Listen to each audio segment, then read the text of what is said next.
আগামী 13 নভেম্বর আওয়ামী লীগের নেতাকর্মীদের উদ্দেশ্যে আরো একটা বার্তা। এটা অনেক বড় সতর্ক বার্তা।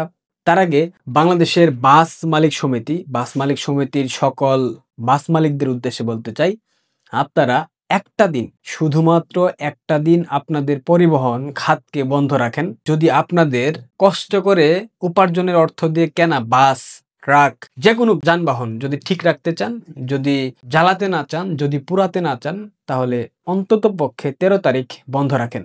এখন স্বাভাবিকভাবে আপনারা আমাকে প্রশ্ন করতে পারেন, 13 তারিখ আওয়ামী লীগের কর্মসূচি, লকডাউন ঘোষণা করেছে তারা, তার মানে কি আওয়ামী লীগ বাসে আগুন দেবে, ট্রাকে আগুন দেবে? মোটেও না। গোয়েন্দা সূত্রে প্রাপ্ত তথ্য অনুযায়ী 13 তারিখ সারা দিনব্যাপী, এমনকি 12 তারিখ রাত থেকে বিএনপি জামাতের সন্ত্রাসীরা সারা বাংলাদেশের বিভিন্ন প্রান্তে বিলাসবহুল বাসগুলা আছে, যেই বাসগুলা বিভিন্ন বড় বড় রুটে চলে, উত্তরবঙ্গ থেকে ঢাকা, ঢাকা থেকে চট্টগ্রাম, ঢাকা থেকে সিলেট, এই বাসগুলাকে লক্ষ্যবস্তু বানিয়ে এইখানে অগ্নিকাণ্ড ঘটানো হবে এবং সারা দেশব্যাপী একটা ম্যাসাকার সৃষ্টি করা হবে এবং ঢাকার সাথে বিভিন্ন জায়গার যোগাযোগ ব্যবস্থা বন্ধ করে দেওয়া হবে। পাশাপাশি রেল লাইনের লোহার যে পাতগুলা, ওগুলা কেটে ফেলা হবে, ওগুলা কেটে রেল লাইন যোগাযোগ বিচ্ছিন্ন করে দেওয়া হবে। এরকম অসংখ্য পরিকল্পনা তারা হাতে নিয়েছে, কারণ তাদের চরিত্র তো আপনারা জানেন, তাদের চরিত্র হচ্ছে আগুন সন্ত্রাসের রাজনীতি, তাদের চরিত্র হচ্ছে জ্বালাও পোড়াও রাজনীতি, তাদের চরিত্র হচ্ছে সাধারণ মানুষকে কিভাবে বিপদের মধ্যে ফেলে দেওয়া যায়। এটা তারা খুব ভালোভাবে পারে এবং এটা তারা খুব ভালোভাবে করছে। যারা 13 তারিখের কর্মসূচিতে ঢাকায় অবস্থান করবেন, আপনারা সাবধানে থাকবেন, এই ব্যাপারগুলা মাথায় রাখবেন, সতর্ক থাকবেন, যাতে করে দায় চাপানোটা খুব সহজেই তারা না পারে। এবং যারা প্রোগ্রামে অংশ নেবেন না, তাদের একটা বিশাল অংশ আপনারা বিভিন্ন পয়েন্টে থাকবেন। বিএনপি জামাতের সন্ত্রাসীরা যখন অগ্নিকাণ্ডের মতো ঘটনা ঘটাতে যাবে, আপনারা যদি পারেন সম্ভব হলে ফুটেজ কালেক্ট করবেন, ফুটেজগুলো কালেক্ট করে আমাদেরকে পাঠাবেন, আমরা আন্তর্জাতিক মিডিয়াতে পৌঁছে দেওয়ার ব্যবস্থা করব, আমরাও ভিডিওতে অ্যাড করব, পাশাপাশি আন্তর্জাতিক গণমাধ্যমগুলোতে দেওয়ার ব্যবস্থা করব। এবং যদি পারেন, যে আগুন লাগাবে কিংবা যে দূর থেকে এই ধরনের নাশকতা করার চেষ্টা করবে, তাদের ফুটেজ সহ আপনারা সংগ্রহ করার চেষ্টা করবেন, সেক্ষেত্রে আমাদের জন্য একটা ভালো হবে। বাংলাদেশ আওয়ামী লীগকে রাজনৈতিকভাবে ধ্বংস করার জন্য বিএনপি সর্বোচ্চ পরিকল্পনা চালাচ্ছে। মির্জা ফখরুল চকারাজাগারের ছেলে ঠাকুরগাঁ গিয়েছে, নির্বাচনী জনসভা হয়তো আছে, সেখানে গিয়ে বলতেছে আওয়ামী লীগের সকল মামলা উঠিয়ে নেবে। তার মানে সে স্বীকার করে নিয়েছে গত 1 বছরে আওয়ামী লীগের উপর যে ধরনের নির্যাতন নিপীড়ন হয়েছে এবং মিথ্যা মামলায় আওয়ামী লীগের নেতাকর্মীদেরকে গ্রেফতার করা হয়েছে, সবকিছু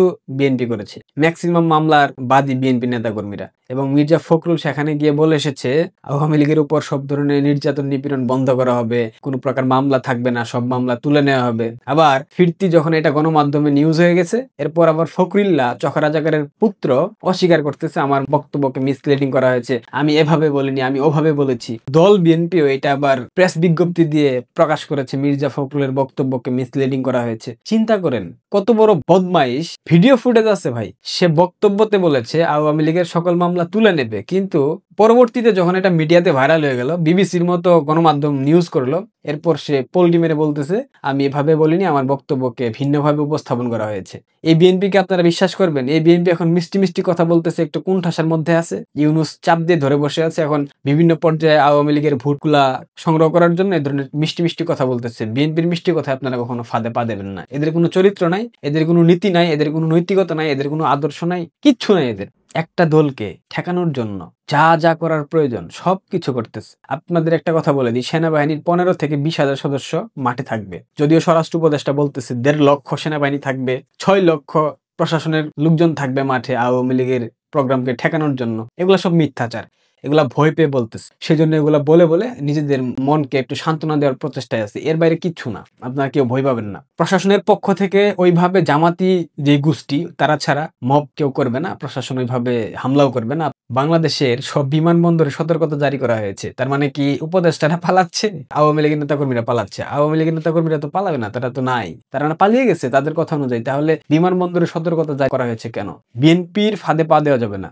আবারও বলতেছি, সাবধানে থাকেন। বাস মালিক কর্তৃপক্ষকে বলতেছি, আপনারা আপনাদের বাসকে একটা দিনের জন্য রাস্তায় নামায়েন না, যদি না জ্বালাইতে চান। কারণ বিএনপির আগুন সন্ত্রাসীরা সবকিছু সম্পন্ন করে ফেলেছে, আপনাদের বাসে আগুন দিয়ে আওয়ামী লীগের উপর দায় চাপিয়ে দেবে। So be careful. আর যারা ঢাকায় যাচ্ছেন, ঢাকায় অবস্থান করছেন, আপনাদের উদ্দেশ্যে আবারও বলছি, চোখ কান খোলা রাখেন, অনেক কিছু ঘটতে পারে। 13 তারিখ ইউনূসের জন্য একটা লিটমাস টেস্ট। দেখতে থাকেন, শুনতে থাকেন, জানাতে থাকেন, আর ফুটেজ সংগ্রহ করে আমাদেরকে পাঠান। আমরা সবগুলো আন্তর্জাতিক গণমাধ্যমে পাঠানোর ব্যবস্থা করব, নিউজ করার ব্যবস্থা করব। ইউনূস স্যার, শেষ। আপনি আপনার চ্যাপ্টার শেষ। অনেকে বলতে পারেন কবে যাবে, কখন যাবে?